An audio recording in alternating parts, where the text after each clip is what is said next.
Facebook is under fire tonight. Some employees there reportedly pushing to remove Donald Trump's post, labeling the content as, quote, hate speech.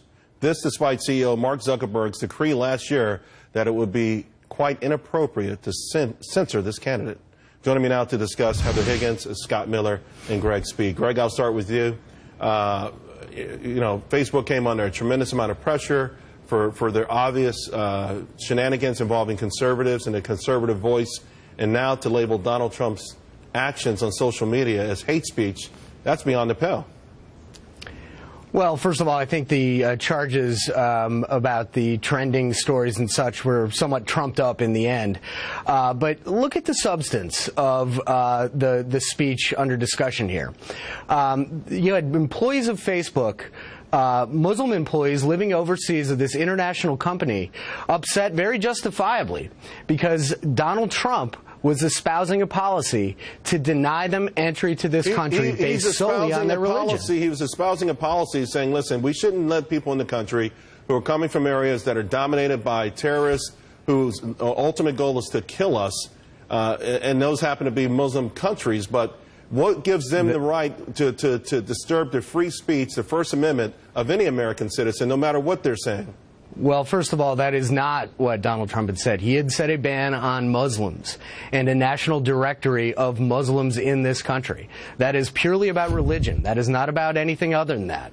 Now, beyond that, I would say that Facebook ultimately decided not to do this. It went all the way to Mark Zuckerberg.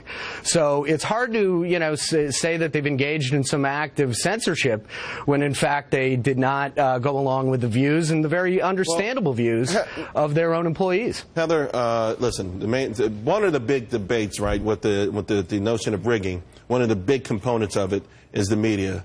And listen, I'm not sure how you make the media become fair, but we do know that there's an ideological tilt towards progressivism. We do know that they've given all, 99% of their, donations to the campaign have gone to Hillary Clinton, and we do know that it seems skewed. But this is the main source of media for a lot of people. What responsibility does Facebook have? It's an interesting question, and there are other evidences of it. For example, the same story that talked about this also talked about the fact that the Facebook employees were upset about Peter Thiel. And he's the only one they're upset about, and it's because he gave a donation to Trump. So clearly they're playing political favorites.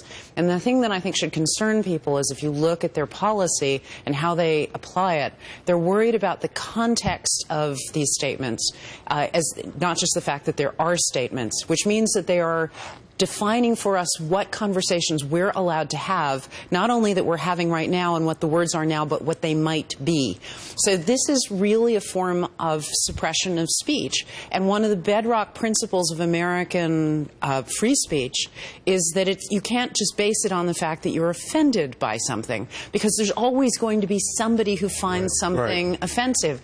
And that's part of the myth of hate speech, right? Because it's a definition that sounds good in principle, but there's no objective definition, and it slides into speech that I hate, which quickly slides into suppression of speech and suppression and of what we've seen, Scott, more recently is that the interpretation of speech and whether or not it's hate speech seems to get wider and wider. It's almost like the Nile River at this point. But didn't Mark Zuckerberg meet with conservatives and say, listen, almost a mea culpa to a certain degree, almost admit that they were doing some things wrong, that there were shenanigans? And I thought there was a pledge to have some new features put in place so that it was less of human emotions involved in this and the purity of content. Well, there may have been a sort of a tacit commitment, but I think Heather's right. This idea that the context of what they're hearing they don't like, and they decide that that's wrong, and that's like what you're seeing on the college campuses of these, unsafe speech.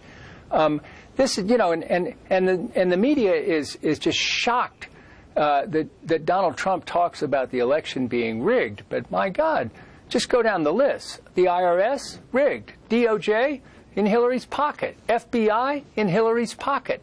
The Democratic primaries, rigged. The DNC, rigged. I mean, it comes as no surprise. Facebook is one of the minor incidents, and they did not go through it, but this is going on and on and on, and And it's easy to see why a candidate would say, well, I'm not sure this whole election's not rigged. Yeah, there's no doubt that the mainstream media has gone to war with Donald Trump this election. Thank you all.